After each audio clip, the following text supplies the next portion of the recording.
ভারতের সাথে দিল্লির সাথে রেস করতে হবে যে তারা কোথায় কোথায় ইন্টারন্যাশনাল কনভেনশন আইন অমান্য করেছে। যদি ভারত আমাদেরকে সাহায্য না করে এগুলো জাতিসংঘে নিতে হবে। মাইতে যাওয়ার আগে দেখতেছি যে বাসা ডুবে যাচ্ছে। এত পানি কোত্থেকে আসলো? কারণ আমাদের এখন তো ভরা মৌসুম, বর্ষার, আমাদের পুকুর ভরা, আমাদের খাল ভরা, আমাদের নদী ভরা, আমাদের ক্ষেত খামারগুলো, কোলা যেগুলো বলি, সেগুলো পানিতে ভরা আছে। অতএব পানির ক্যাচমেন্ট এরিয়াগুলো কিন্তু প্রত্যেকটা পানিতে ভরে আছে। তো সেই জায়গাতে ভারতের এই সাডেনলি এই যে কাজগুলো করেছে তারা 53 বছর থেকে, যে কারণে আমাদের 300-র উপরে নদী মারা গেছে ভারতের, মানে বাংলাদেশের। গঙ্গা প্রকল্প, তিস্তা প্রকল্প, ব্রহ্মপুত্রের উপরে যে ড্যাম করেছে, এগুলোর কারণে। এই কাজগুলো হচ্ছে নো হার্ম পলিসি, যেটা ছিল ইন্টারন্যাশনাল ওয়াটার কোর্স কনভেনশনের খেলাফ।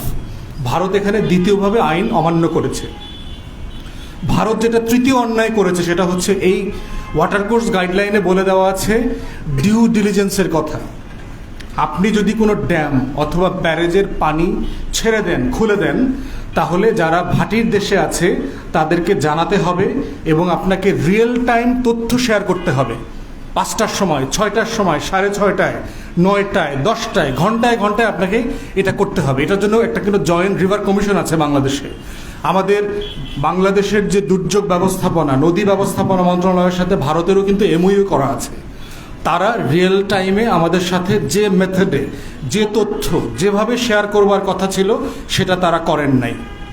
অতএব এই 3 কারণে ভারত আন্তর্জাতিক চুক্তির খেলাফ করেছে এবং যার কারণে বাংলাদেশের লক্ষ লক্ষ মানুষ ব্যাপক মাত্রায় ক্ষতিগ্রস্ত হয়েছে।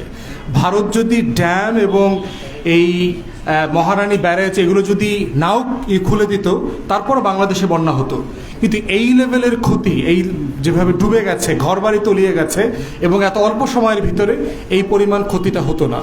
তাই আমরা বলছি যে বর্তমানে যারা তত্ত্বাবধায়ক সরকারে, অন্তর্বর্তীকালীন সরকারের দায়িত্ব পালন করছেন, আপনাদেরও যথেষ্ট ঘাটতি আছে। আমাদের আবহাওয়া অধিদপ্তর তাদের যে রোল প্লে করবার কথা ছিল, তারা সেই রোল প্লে করতে পারে নাই। আপনারা জানেন যে দুনিয়াতে যে টেকনোলজি আছে, আপনি 16 দিন পর্যন্ত আপনি ওয়েদার ফোরকাস্ট করতে পারবেন যে আগামী 16 দিন পরে কোথায়, কখন, কিভাবে, কত মিলিমিটার বৃষ্টি হবে। তো 3 দিনের মধ্যে যদি করেন তাহলে সেটা 90% পর্যন্ত সঠিক হওয়ার সম্ভাবনা থাকে। তাহলে আমাদের যে আগস্ট মাসের বৃষ্টিটা হইল 3 দিনে, 19 তারিখ রাতে, সেটা আমাদের আবহাওয়া অধিদপ্তর 16 তারিখে কেন জানাইল না? আমরা আরও 2 মাস আগে থেকে দেখেছি যে আগস্ট মাসে ভয়াবহ বন্যা হবে। একনেকে ডিজাস্টার ম্যানেজমেন্ট ডিপার্টমেন্টকে, মন্ত্রণালয়কে, দুর্যোগ ব্যবস্থাপনা মন্ত্রণালয়কে বাজেট পর্যন্ত দেওয়া হয়েছে আগস্টের বন্যা অ্যাড্রেস করবার জন্য, ঠেকানোর জন্য, ক্ষতিগ্রস্তদের সাহায্য করবার জন্য। তো এটা কিভাবে জানলো? তো কোনো না কোনো ফর্মে রাষ্ট্র জানতো।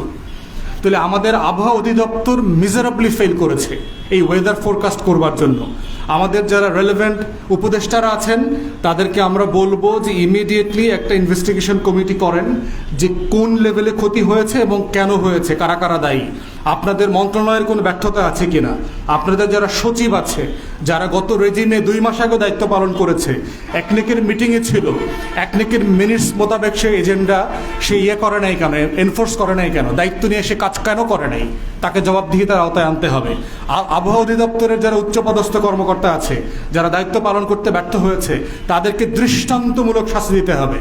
কারণ আমরা বলছি যে বাংলাদেশে একটা নতুন বাংলাদেশ গড়বার যে লড়াই তৈরি হয়েছে জুলাই আগস্ট অভ্যুত্থান এবং গণহত্যার মধ্য দিয়ে, এটার দৃশ্যমান পরিবর্তন এবং সমাধান আমরা দেখতে চাই, যেটা এই ইন্টারিম রেজিমকে must show guts and with a bold decision, তাকে ডিসিশন নিতে হবে, অ্যাকাউন্টেবল করতে হবে যারা এগুলোর জন্য দায়ী। তো সব মিলিয়ে